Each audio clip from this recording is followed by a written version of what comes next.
नमस्कार, आपण पाहत आहात राष्ट्र माझा लाईव्ह न्यूज। लातूर जिल्ह्यातील चाकूर येथे महाराष्ट्र बंदला उत्स्फूर्त प्रतिसाद मिळाला। डॉक्टर बाबासाहेब आंबेडकरांचा डॉक्टर बाबासाहेब आंबेडकरांचा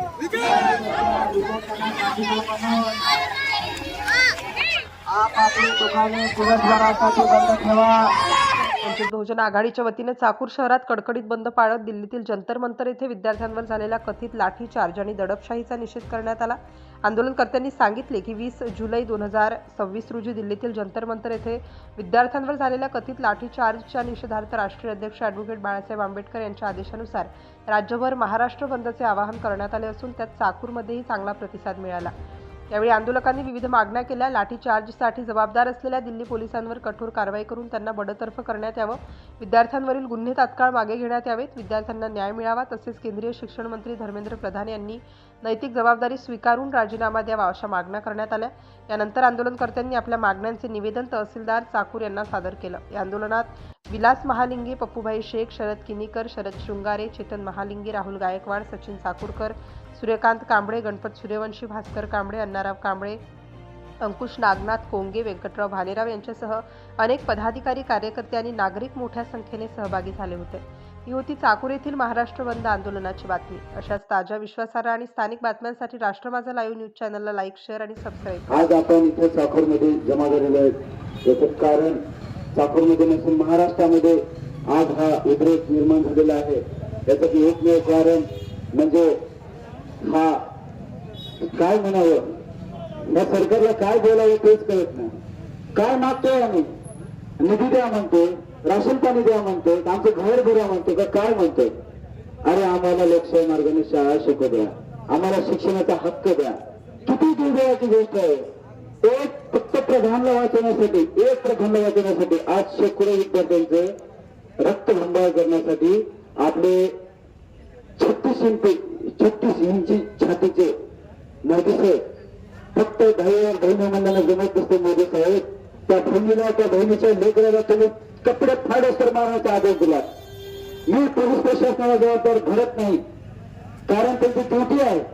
त्यांना केलं तर त्यांना सुद्धा आणि कपडे फाडून मारतील मला असं आहे। म्हणजे ह्या सगळ्या गोष्टीचे निदर्शनास येते की कुठेतरी लोकशाही धोक्यात आहे। पोलिसांनी तिथल्या आंदोलक विद्यार्थिनीच्या लोक त्या ठिकाणी हात मारून, काट्या मारून त्या देशालाच नाही तर जगाला लाजवील अशी लाजीरवाणी गोष्ट त्या पोलीस अधिकारी नराधमांनी केलेली आहे। त्यांना माझं एकच म्हणणं आहे,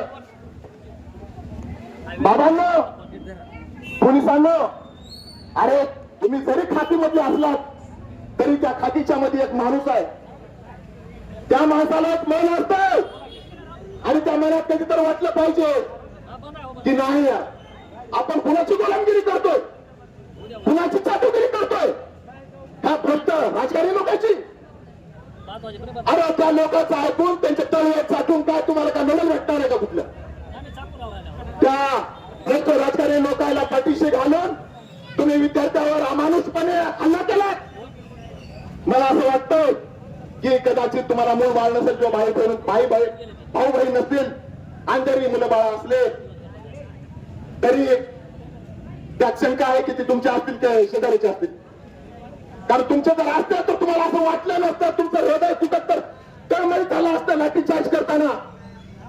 अरे तिथे त्या विद्यार्थिनीला, आंदोलक विद्यार्थिनीला तुम्ही छाताडात लाट मारता, तेच जर लाट तुमच्या भावा बहिणीच्या छाताडात पडली असते तर तुम्हाला काय वाटलं असतं? अरे तुम्ही एक माणूस आहे, तुम्हाला एक मन आहे, तुम्ही विचार करायला पाहिजे होता की नाही सर ठीक आहे, मला मान्य आहे तुम्हाला लाठीचार्ज करायचा ना, करा ना। ज्या ठिकाणी शांतता व सुव्यवस्थेचा भंग होत असेल, कायदा व सुव्यवस्थेचा तुम्ही जर हातात घेत असेल तर त्यावर तुमची चाटुगिरी कुठं असते रे? आज विद्यार्थी या भारत देशाचं भविष्य आहे। एक शास्त्रज्ञ सोमेर वांगचूक नावाचा, त्याला काय गरज आहे? त्याला काय गरज आहे 20 21 दिवस उपोषण करायची? बिचारीला महिन्याला 3-4 लाख रुपये पगार असेल, कोटीचं पॅकेज असेल, त्याला खूप सुंदर असं त्याचं कुटुंब आहे, आरामात तो राजशाही थाटामध्ये आपलं जीवन जगू शकतो.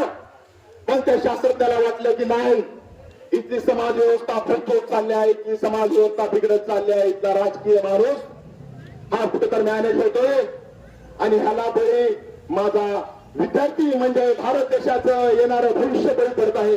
आणि या भारत देशाच्या भविष्याला जर उज्ज्वल ठेवायचं असेल. राष्ट्र माझा लाईव्ह न्यूजसाठी दयानंद वाघमारे, चाकूर, लातूर.